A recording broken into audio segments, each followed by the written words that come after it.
বিরোধী ছাত্র আন্দোলনের নেতাদের উপরে হামলা হয়েছে, এতে ৩ জন আহত হয়েছেন। বিরোধী ছাত্র আন্দোলন ও এনসিপি নেতাকর্মীদের উপর দুর্বৃত্তরা হামলা চালিয়েছে।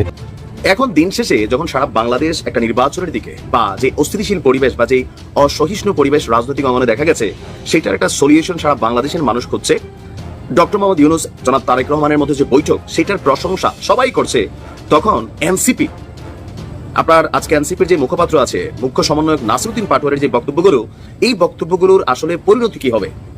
নির্বাচন নিয়ে বাংলাদেশের ইতিহাসে সবচেয়ে ব্যয়বহুল বৈঠকটা অনুষ্ঠিত হয়ে গেল লন্ডনে। 5.5 কোটি টাকারও বেশি খরচ করে লন্ডন গিয়ে বাংলাদেশের প্রধান উপদেষ্টা ডক্টর মোহাম্মদ ইউনূস বৈঠক করলেন বিএনপির ভারপ্রাপ্ত চেয়ারম্যান তারেক রহমানের সঙ্গে। 1.5 ঘন্টার বৈঠক শেষে 9 লাইনে 133 শব্দের একটি যৌথ বিবৃতি দেওয়া হয়েছে অন্তর্বর্তী সরকার ও বিএনপির পক্ষ থেকে। সে বিবৃতিতে আছে বিএনপির প্রস্তাবের কথা, কিন্তু তার প্রেক্ষিতে ডক্টর মোহাম্মদ ইউনূসের আছে আবারও যদি এবং কিন্তুর কথা। যে সিদ্ধান্ত দেশে নেওয়া সম্ভব ছিল, সেই সিদ্ধান্ত নিতে বিদেশে যেতে হলো কেন, বিদেশে যাওয়া পর্যন্ত অপেক্ষা করতে হলো কেন, সেটা নিয়ে এক ধরনের বিতর্ক যে তৈরি হবে, সেই আভাস আমরা দিয়েছিলাম। সেই আভাস দেওয়ার পরে বেশি সময় লাগেনি, সেই বিতর্ক তৈরি হয়েছে। এবং সেই বিতর্কের পাশাপাশি বিশেষ করে বিএনপি অর্থাৎ একটি দলকে খুশি করতে দেশকে নির্বাচনী আবহের দিকে নিয়ে যাওয়া হচ্ছে, দেশকে নির্বাচনের দিকে নিয়ে যাওয়া হচ্ছে, এমন অভিযোগ করা হয়েছে। তাহলে দেশ নির্বাচনের দিকে না গিয়ে কোন দিকে যাবে? দেশ কি আজীবন এই অন্তর্বর্তীকালীন সরকার শাসন ব্যবস্থার দিকে থাকবে? চ্যাথাম হাউস বাংলাদেশের সিপিডির মতো একটি থিঙ্ক ট্যাঙ্ক প্রতিষ্ঠান, যারা মূলত বিভিন্ন গবেষণা প্রকাশ, সেমিনার আয়োজন করে থাকে। ধারণা করুন তো এরকম আয়োজনের জন্য কত টাকা খরচ হতে পারে? কম করে হলেও এরকম একটি আয়োজনের পেছনে খরচ হয় £1,02,000। ডক্টর ইউনূস এই টাকা নিজের পকেট থেকে দিয়েছেন কিনা সেটা যাচাই করার কিছু নেই, কারণ এই সওদাগরের পুত্র, তার পক্ষে নিজের পকেট থেকে অর্থ খরচের কোনো নজির এ যাবৎ নেই। রমজানের পূর্বেই 12 ফেব্রুয়ারি অনুষ্ঠিত হতে পারে আসন্ন জাতীয় সংসদ নির্বাচন। ইউনূস তারেক লন্ডন বৈঠকের আড়ালে বিএনপিকে ক্ষমতায় বসানোর একটা বন্দোবস্ত হয়েছে, এই প্রশ্ন অনেকে তুলছেন এবং ওই সন্দেহ অনেকে করছেন। আসসালামু আলাইকুম রহমতুল্লাহ, সবাই কেমন আছেন? আশা করি সবাই অনেক অনেক ভালো এবং সুস্থ আছেন। সবাইকে স্বাগতম জানাচ্ছি আমাদের আরেক নতুন ভিডিওতে। প্রতিদিনের মতো আমি আপনার রিয়াদ ফারুকি। দর্শক, আবারও চলে আসলাম নতুন একটা ভিডিও নিয়ে। আজকের ভিডিওর টাইটেল এবং থাম্বনেল থেকে ইতিমধ্যে বুঝতে পেরেছেন আজকে কি বিষয় নিয়ে কথা বলবো। খুবই গুরুত্বপূর্ণ একটা বিষয় নিয়ে কথা বলার জন্য চলে আসলাম। দেশে যে বর্তমানে রাজনৈতিক অস্থিরতা, প্রধান উপদেষ্টা ডক্টর মোহাম্মদ ইউনূস এবং শেখ হাসিনা এবং রাজনৈতিক দল আওয়ামী লীগ, বিএনপি, এনসিপি সহ দেশের যে রাজনৈতিক অস্থিরতা চলতেছে, একজন আরেকজনকে নিয়ে বিপক্ষ মন্তব্য করা, বিভিন্নভাবে যখন উত্তেজনা পরিস্থিতি চলতেছে, তারই ধারাবাহিকতা আজকের ভিডিওটা আপনার মাঝে তুলে ধরার চেষ্টা করেছি। তো দর্শক, আর বেশি কথা না বলে আমরা সরাসরি একটা ভিডিও ফুটেজের মাধ্যমে বাকি অংশগুলো দেখে আসবো। তার আগে আপনাকে ছোট্ট একটি অনুরোধ জানিয়ে রাখতে চাই, যারা আমাদের চ্যানেলটিতে এখন নতুন চ্যানেল সাবস্ক্রাইব করে সাথে থাকবেন, যারা ইতিমধ্যে সাবস্ক্রাইব করেছেন তাদেরকে অসংখ্য ধন্যবাদ। চলুন আমরা একটু ধারাবাহিকভাবে ভিডিওটা একটু দেখে আসি। বাংলাদেশের ইতিহাসে সবচেয়ে ব্যয়বহুল বৈঠকটা অনুষ্ঠিত হয়ে গেল লন্ডনে।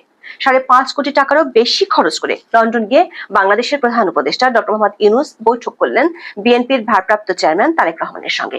1.5 ঘন্টার বৈঠক শেষে 9 লাইনে 133 শব্দের একটি যৌথ বিবৃতি দেওয়া হয়েছে অন্তর্বর্তী সরকার ও বিএনপির পক্ষ থেকে। সে বিবৃতিতে আছে বিএনপির প্রস্তাবের কথা, কিন্তু তার প্রেক্ষিতে ডক্টর মোহাম্মদ ইউনূসের আছে আবারও যদি এবং কিন্তুর কথা। এর অর্থ হলো, যৌথ বিবৃতিতে পরিষ্কারভাবে বলা হয়নি নির্বাচন আদৌ আগানো হবে কিনা, মানে নির্বাচন ফেব্রুয়ারিতে হবে কিনা সেটির উপর এখনো শর্ত প্রযোজ্য। তবে বিএনপি বলছে তারা এই বৈঠকে সন্তুষ্ট, কিন্তু এই বৈঠক থেকে কিছু প্রশ্ন উঠে এসেছে। প্রশ্ন হলো, 1.5 ঘন্টার একান্ত বৈঠকে নির্বাচন কখন হবে সেটি শুধু আলোচনা হয়নি, তাহলে বাকি ইস্যুগুলো কি? শুধু একটি ব্যক্তিগত পুরস্কার নেওয়া আর এখনো শর্তযুক্ত নির্বাচনের দিনক্ষণ ঠিক করতে 5.5 কোটি টাকা রাষ্ট্রীয় কোষাগার থেকে খরচ করা হলো কেন? সবচেয়ে অবাক করা বিষয় হলো, যে জাতীয় নিরাপত্তা উপদেষ্টা খলিলুর রহমানের পদত্যাগ যে বিএনপি গলা ফাটালো, তার সাথে একই টেবিলে বসে ব্রিফিং করলো কেন? বিস্তারিত জানতে চলুন যাওয়া যাক বিশ্লেষণে।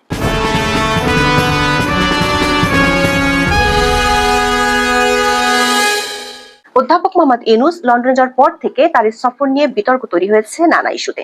তার দপ্তর থেকে একে সরকারি সফর বলে দাবি করা হয়েছিল, কিন্তু ব্রিটেনের প্রধানমন্ত্রী কিয়ার স্টারমার ডক্টর ইউনূসের সাক্ষাতের নিমন্ত্রণে কোনো তোয়াক্কা না করায় প্রশ্নের মুখে পড়ে যায় তার এই সফর। ব্রিটেনের সাবেক মন্ত্রী টিউলিপ সিদ্দিক আমন্ত্রণ জানিয়েছিলেন ডক্টর ইউনূসকে। সে আমন্ত্রণ অবশ্য গ্রহণ করেননি বাংলাদেশের অন্তর্বর্তী সরকারের প্রধান। এর মধ্যে চাথাম হাউজের অধিবেশনে বঙ্গবন্ধুর বাড়ি ভাঙ্গা, আওয়ামী লীগের কার্যক্রম নিষিদ্ধ করার মতো বেশ কিছু সংবেদনশীল প্রশ্নের মুখোমুখি হতে হয়েছিল তাকে, যেগুলো সরাসরি কোনো উত্তর তার কাছ থেকে পাওয়া যায়নি। এমনকি ওই অধিবেশনে দেশের ভোটারদের সম্পর্কে অপমানজনক মন্তব্য করে বেশ বিতর্কের জন্ম দিয়েছেন ডক্টর ইউনূস। সব মিলিয়ে স্থানীয় কয়েকজন মন্ত্রী এবং তার সমর্থক বলে পরিচিত কয়েকজন বাঙালি এমপিদের সাথে সাক্ষাৎ ছিল ডক্টর ইউনূসের এই সফরের সাফল্য গাথা। এর মধ্যে লন্ডনের স্থানীয় আওয়ামী লীগের ব্যাপক বিক্ষোভের মুখে পড়েন ডক্টর ইউনূস ও তার সফর সঙ্গীরা।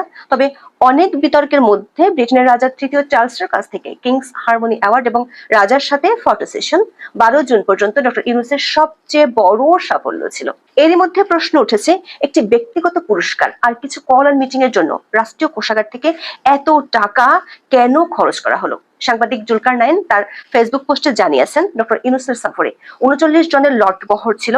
তাদের অবস্থানের জন্য লন্ডন শহরের অন্যতম ব্যয়বহুল দ্য হোটেল ডরচেস্টারে 4 রাতের জন্য 37টি রুম রিজার্ভ করা হয়।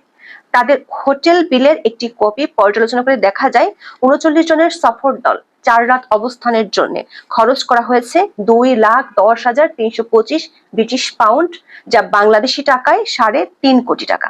স্বাভাবিকভাবেই ডক্টর ইউনূসের জন্য সবচেয়ে বেশি খরচের রুমটি বরাদ্দ নেওয়া হয়েছিল, যার ভাড়া দিনে 6,045 পাউন্ড, মানে বাংলাদেশি টাকায় 10 লাখ টাকা। সেই হিসেবে ডক্টর ইউনূসের রুম ভাড়া পড়েছে 4 দিনে 40 লাখ টাকা। এই 3.5 কোটি টাকার বাইরে বিমান ভাড়া বাবদ খরচ করা হয়েছে আরো 2 কোটি টাকা। ঢাকা থেকে লন্ডনে বাংলাদেশ বিমানের সরাসরি ফ্লাইট থাকলেও ডক্টর ইউনূস ও তার টিম ব্যবহার করেছেন এক্সপেন্সিভ এমিরেটস এয়ারলাইন্সের বিজনেস ক্লাস। ঢাকা লন্ডন ঢাকার বিজনেস ক্লাসের টিকিটের খরচ জনপ্রতি কমপক্ষে 5 লাখ টাকা। সে হিসেবে 39 জনের জন্য 2 কোটি টাকা খরচ হয়েছে। এর বাইরে সবাই রাষ্ট্রীয় কোষাগার থেকে পেয়েছে অন্যান্য অ্যালাউন্স। জনাব জুলকারনাইন প্রশ্ন রেখেছেন, দেশের সরকার প্রধান অবশ্যই বিদেশ সফরে যেতে পারেন, তার নিরাপত্তা ও মর্যাদা বিবেচনায় যে কোনো শীর্ষ হোটেলে তিনি ও তার দল অবস্থান করতে পারেন, কিন্তু তার এই সফরে বাংলাদেশ কি পেল বা কিভাবে লাভবান হলো সেটা প্রকাশ করা গুরুত্বপূর্ণ। যেহেতু ব্রিটিশ সরকার প্রধানের সাথে কোনো বৈঠক হয়নি, ব্রিটিশ সরকারের কোনো পর্যায়ের সাথে কোনো সমঝোতা স্মারক পর্যন্ত স্বাক্ষর হয়নি, তাই বলা যায় ডক্টর ইউনূসের এই সফর কোনো দ্বিপাক্ষিক কিছু ছিল না। তবে দ্বিপাক্ষিক একটি বৈঠক ছিল, সেটি অনুষ্ঠিত হয়েছে 13 জুন লন্ডন সময় সকাল 9টায় বিএনপির ভারপ্রাপ্ত চেয়ারম্যান তারেক রহমানের সঙ্গে। নির্ধারিত সময়ের আগেই তারেক রহমান ডক্টর ইউনূসের হোটেলে পৌঁছান। সঙ্গে ছিলেন বিএনপির স্থায়ী কমিটির সদস্য আমির খসরু মাহমুদ চৌধুরী।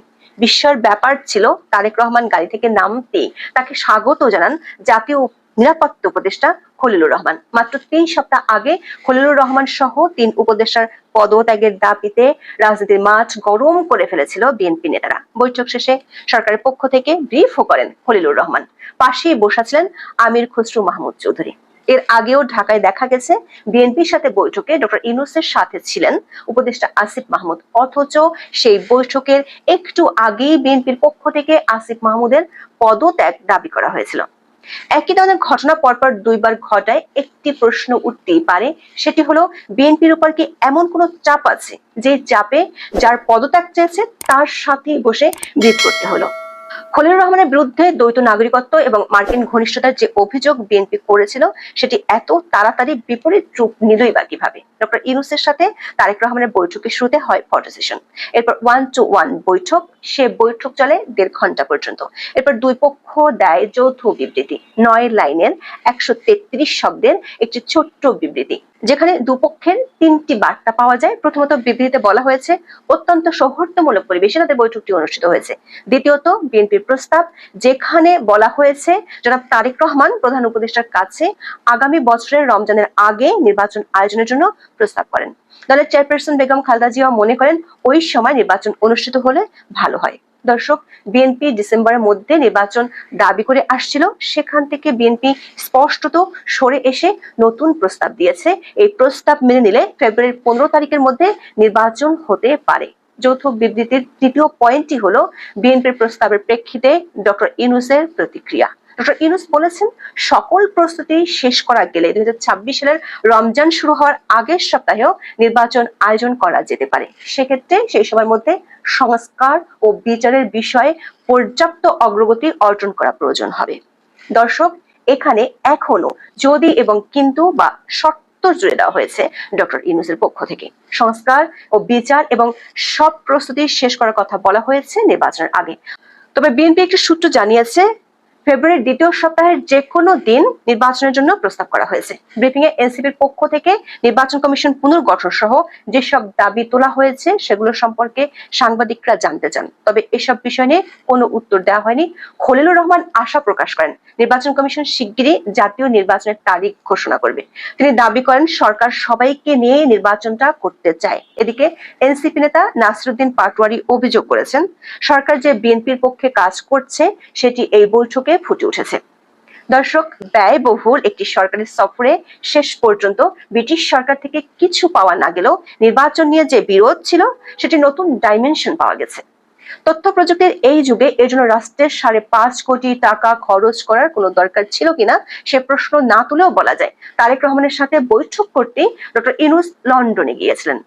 তবে 1.5 ঘন্টার ওই বৈঠকে এপ্রিল না ফেব্রুয়ারিতে নির্বাচন, শুধু তা নিয়ে যে আলোচনা হয়নি সেটা বলাই বাহুল্য। ডক্টর ইউনূসের সরকারের গত 10 মাসের প্রশাসনিক, রাজনৈতিক এবং কূটনৈতিক সফলতা নেই বললেই চলে, যার কারণে তার ও তার সরকারের দরকার এখন এক্সিট প্ল্যান। যে কারণে এই বৈঠকে আরো কি কি নিয়ে আলোচনা হয়েছে সেগুলোতে সমঝোতা ও মতপার্থক্যের বিষয়গুলো আপাতত জানা গেল না। সরকার সামনের দিনগুলোতে কি করছে আর তাতে বোঝা যাবে বিএনপির প্রতিক্রিয়া। তবে এই বৈঠক সবচেয়ে গুরুত্বপূর্ণ যে বার্তা দেয় সেটি হলো জুলাই আন্দোলনের পর যা যা ঘটেছে তার ইন্ডেমনিটির বিনিময়ে ডক্টর ইউনূস ও তার টিম এখন ক্ষমতা হস্তান্তরের দিকে আগাচ্ছে। কারণ গত 10 মাস দেশকে অনেক মাশুল দিতে হয়েছে। এনসিপির পক্ষ থেকে বৈঠকের পর যে প্রতিক্রিয়া জানানো হয়েছে সেটি যদি সত্যি হয় তাহলে মাশুল হয়তো সামনে আরো দিতে হবে। এখন এ পর্যন্ত সবাই ভালো থাকুন, সুস্থ থাকুন, নিরাপদে থাকুন। দেখা হবে আগামী পর্বে।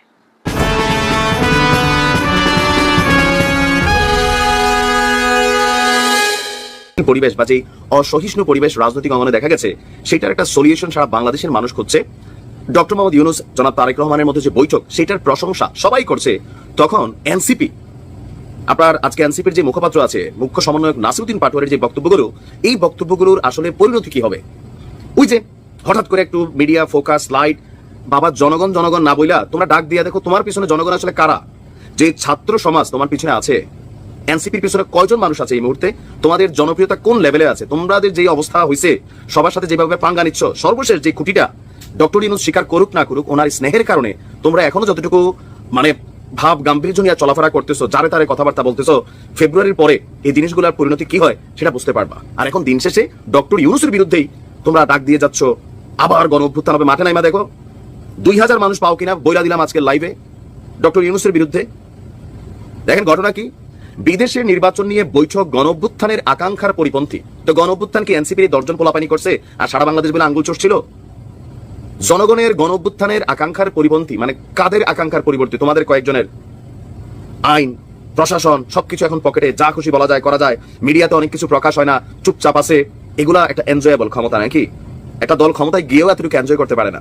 আপনার জাতীয় নাগরিক পার্টির এই মুখ্য সমন্বয়ক বলছেন যে লন্ডনে বসে একটি রাজনৈতিক দলের সঙ্গে সরকারের মিটিং দেশবাসীর স্বার্থ গণ আকাঙ্ক্ষার সাথে প্রতারণা। মানে ডক্টর ইউনূস তিনি একজন প্রতারক নাকি? লন্ডনে বসে একটি রাজনৈতিক দল, তোমাদের তো দলের নিবন্ধনই হয় নাই। বাংলাদেশে আগামী দিনে রাষ্ট্র ক্ষমতায় যাবে বিএনপি অথবা জামাত ইসলাম। তোমরা যদি যাইতে চাও 2-1টা সিট যদি পাও, তাও এদের পিছনে ল্যাঞ্জা ধইরা যাইতে হবে। সেখানে দেশবাসী, হোয়াট ইজ দ্য দেশবাসী? দেশবাসী বলতে কোনটা বোঝাচ্ছ তোমরা? কথায় কথায় দেশবাসী, জনগণ, গণ অভ্যুত্থান। শহীদদের রক্তকে অবমাননা করে বিদেশের মাটিতে মিটিং আয়োজন কখনোই মেনে নেওয়া যায় না। তো শহীদদের রক্তকে অবমাননা করে তোমরা যে রাজনৈতিক দল গঠন করছো, তখন কি ছাত্রদের বলছিলা যে এই আন্দোলন আমরা রাজনৈতিক দল গঠন করে আমরা ক্ষমতায় যাওয়ার আন্দোলন? যেই শহীদ পরিবারগুলো তোমরা একটা লিস্টই তৈরি করতে পারো না এখনো, কারা মরছে, কতজন আহত হলো, তাদের চিকিৎসার খবর নাই, তাদের বাচ্চারা ইতিমখানায় বড় হচ্ছে, কেউ রিক্সা চালাচ্ছে, কেউ পরিবার ভিক্ষাবৃত্তিতে নামছে, তাদের রক্তের সাথে বেমানি করে তোমরা যে কোটি টাকার গাড়ি চড়ছো, কোটি কোটি টাকা ইনকাম করতেছো, অফিস আদালত করতেছো, এক একজনের চেহারা ইনকাম সেই লেভেলে হয়েছে, এগুলা কি শহীদদের রক্তের সাথে বেমানি না? দেশের ভবিষ্যৎ নির্ধারণ করতে হবে দেশের জনগণের মাধ্যমে, বিদেশি আলোচনায় নয়। বিদেশি আলোচনা বলতে হোয়াট? এটা কি অন্য দেশের সাথে আলোচনা হয়েছে? নাসিরউদ্দিন বলছেন 90 সালের গণঅভ্যুত্থানের পর একটি সামাজিক চুক্তি হয়েছিল, কিন্তু সেটিকে কার্যকর না করে দেশকে অন্য খাতে প্রবাহিত করা হয়েছে। আচ্ছা, বর্তমান সরকার মানে ইউনূস সরকার যদি সংস্কার, বিচার এবং সংবিধানের প্রণয়নের প্রক্রিয়ায় ব্যর্থ হয়, তাহলে এনসিপি দ্বিতীয় গণঅভ্যুত্থানের দিকে যেতে বাধ্য হবে। আমরা তো বলি বাবা তোমরা যাও, তোমরা যে উড়তেছো এই উড়াটার পিছনে আসলে কতটুকু পাকনায় জোর আছে, যাও দ্বিতীয় গণঅভ্যুত্থান করলাম না। 200 মানুষ তোমরা যোগাইতে পারো কিনা? সরি 2000 2000 মানুষ পিছনে পাও কিনা যে এই সরকারের বিরুদ্ধে গণঅভ্যুত্থানের ডাক দিবা আর তোমাদের পিছনে মানুষ চেল চালাইয়া চলে যাবে? আসো দেখো বাস্তবতা।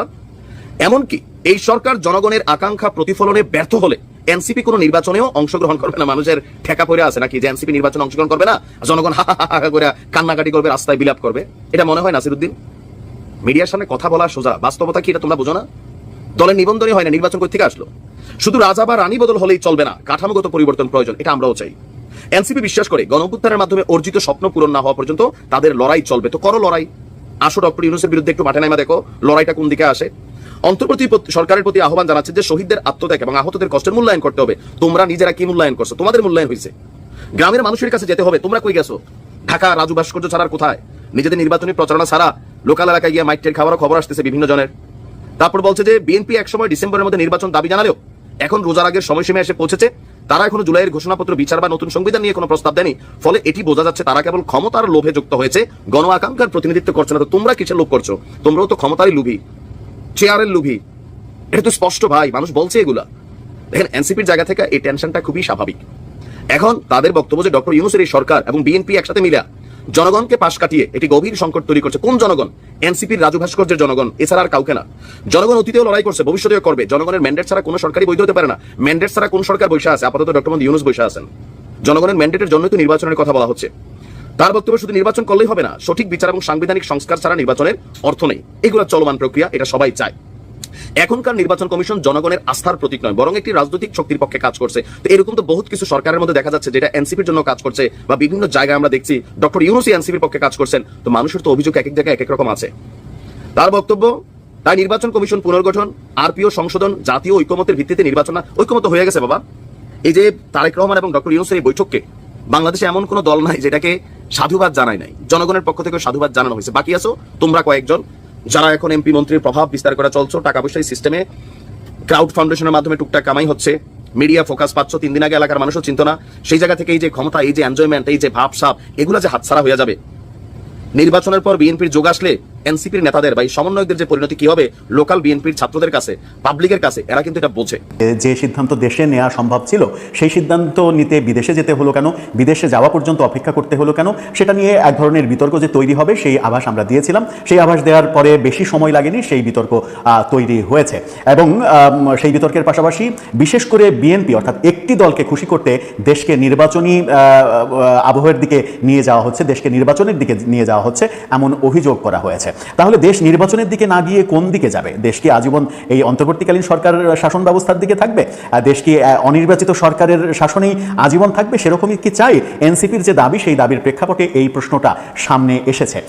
বর্তমান সরকার কি এনসিপি থেকে বিএনপির দিকে হেলে পড়লো? এবং বাস্তবতা কি সেটাই, যেটা আগে থেকে অনুমান করা হচ্ছিল যে এই সরকারের বিএনপির দিকে হেলে পড়া ছাড়া বিএনপির সিদ্ধান্তের বাইরে কোনো সিদ্ধান্ত নেওয়া এই সরকারের পক্ষে সম্ভব নয়? সেদিকেই কি যাচ্ছে? আর সেদিকেই যখন যাচ্ছে তখন এনসিপি ব্যাপারটাকে উপলব্ধি করে এক ধরনের যাচ্ছে তাই মন্তব্যই কি করে চলেছে এনসিপির নেতারা? আর সেই আলোচনা করবে এই ভিডিওতে। থাকবেন পলিটিক্স টিভির নিয়মিত আয়োজনে।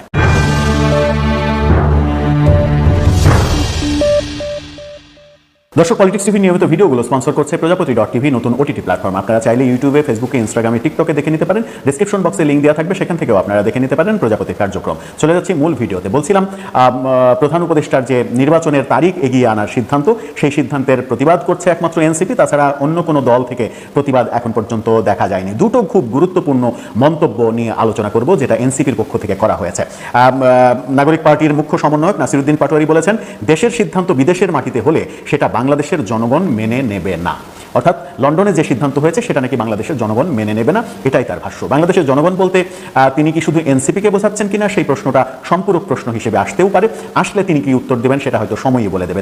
তবে তিনি দাবি করেছেন বাংলাদেশের জনগণ মেনে নেবে না। বাংলাদেশের জনগণের যদি আওয়ামী লীগকে বাদ দিই তাহলে এখন তো সব থেকে বেশি সংখ্যক জনগণ বিএনপির পক্ষের সমর্থক। আওয়ামী লীগ এবং বিএনপি মিলিয়ে বাংলাদেশের জনসমর্থন 80%-এরও বেশি। সেখানে এনসিপির সমর্থন কত পার্সেন্ট? 1% কাছাকাছি কি হবে নাকি 0.something এরকম হবে, এই পর্যালোচনা কিন্তু হওয়ার সময় এসেছে, কারণ ভোটের মধ্যে আমরা চলে আসছি, নির্বাচনে আবহাওয়ার দিকে চলে যাচ্ছি।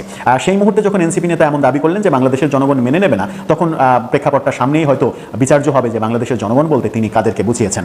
তিনি বলেছেন, লন্ডনে বসে একটি রাজনৈতিক দলের সঙ্গে সরকারের মিটিং, দেশবাসীর স্বার্থ ও গণ আকাঙ্ক্ষার সঙ্গে প্রতারণা, শহীদদের রক্তকে অবমাননা করে বিদেশের মাটিতে মিটিং আয়োজন কখনোই মেনে নেওয়া যায় না। অর্থাৎ তারেক রহমানের সঙ্গে মিটিং শহীদের রক্তের সঙ্গে অবমাননা করা, বেইমানি করা, শহীদের রক্তকে অপমান করা, এমনটা তিনি দাবি করেছেন। আবার তিনি বলেছেন যে একটি দলকে খুশি করতে বাংলাদেশকে নির্বাচনের দিকে নিয়ে যাওয়া হচ্ছে, অর্থাৎ বিএনপিকে খুশি করার জন্য বাংলাদেশকে নির্বাচনের পথে নিয়ে যাওয়া হচ্ছে। যেটা প্রথমেই বলেছিলাম যে বাংলাদেশ এই সরকার নির্বাচনের পথে যাবে না, তাহলে কোন দিকে যাবে? তাদের চাহিদা মতো এই সরকার কি আরো 5 বছর 10 বছর ক্ষমতায় থাকবে? তাহলে দেশের অবস্থা কি হবে? গত 10 মাসে দেশের যে নাজুক পরিস্থিতি তৈরি হয়েছে, বিশেষ করে আইন শৃঙ্খলা পরিস্থিতির যে অবনতি হয়েছে, সেই ধারাবাহিকতাকে অক্ষুণ্ণ রাখতে চাই এনসিপি? এই প্রশ্ন তো আসেই। জাতীয় নাগরিক পার্টির মুখ্য সমন্বয়ক বলেছেন, শুধু একটি দলকে খুশি করার জন্য বাংলাদেশকে নির্বাচনের দিকে নিয়ে যাওয়া হচ্ছে। বিএনপির ভারপ্রাপ্ত চেয়ারম্যান তারেক রহমানের সঙ্গে বৈঠককে কেন্দ্র করে এমন দাবি করেছেন। বলেছেন, আমরা এই সরকারের পক্ষ থেকে জুলাই শহীদের বিচারের প্রশ্নে কোনো বার্তা দেখি নাই, মৌলিক সংস্কারের প্রশ্নে কোনো বার্তা দেখি নাই, শুধু একটা দলকে খুশি করার জন্য নির্বাচনী সড়কে বাংলাদেশকে নিয়ে যাওয়া হচ্ছে, যা জুলাই গণ অভ্যুত্থানের পর জনগণের আকাঙ্ক্ষার সঙ্গে প্রতারণার শামিল। অর্থাৎ বাংলাদেশকে নির্বাচনের পথে নিয়ে যাওয়া জুলাই অভ্যুত্থানের সঙ্গে নাকি প্রতারণা। তাহলে জুলাই অভ্যুত্থানের মূল মোটোটা কি ছিল? জুলাই অভ্যুত্থানের মূল মোটোটা তো এটাই ছিল যে অভিযোগ ছিল শেখ হাসিনা সরকার নির্বাচন দেয়নি, একপাক্ষিক নির্বাচন করেছে, জোর করে নির্বাচনে ফলাফল নিজেদের নিয়েছে, সুতরাং একটা সুষ্ঠু নিরপেক্ষ অবাধ একটা নির্বাচনের প্রত্যাশাতেই তো আন্দোলন হয়েছিল।